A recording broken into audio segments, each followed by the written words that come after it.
شرفت يا أستاذ.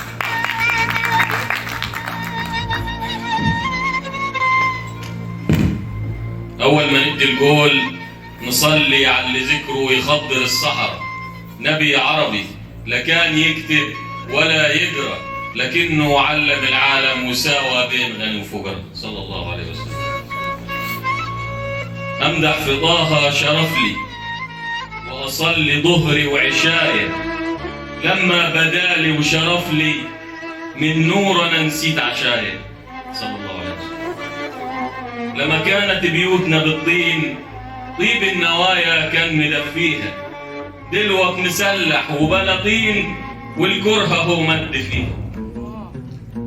كانوا شقاقة وخلطين، كانوا شقاقة وخلطين، والعيشة حلوة وهنية، صبحت عيشتهم كخل طين لما هودوا صبحة وهنية. طول عمري شايل وحملان من تحت راس الكبارة، سقنا ديابة وحملان ولا يوم خدتنا الكبارة.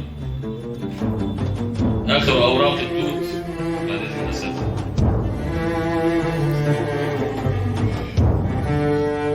أنا من أمة خلعت ملابسها وتدثرت بأجساد الطامعين في مفاتنها، وتحممت بالعار وتعطرت بدخان حريق خرائطها.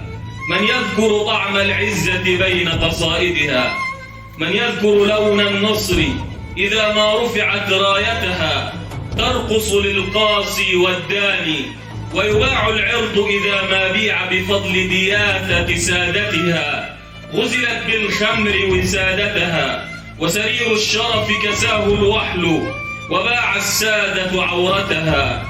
واستسلم كل دعاة الطهر، باعوا للفاجر عفتها. عرضوها عارية تبكي، قالوا ما أجمل دمعتها. وشموها كبنات الليل وأرادوا محو هويتها. باعوها وبثمن بخس ملك النخاس ضفائرها.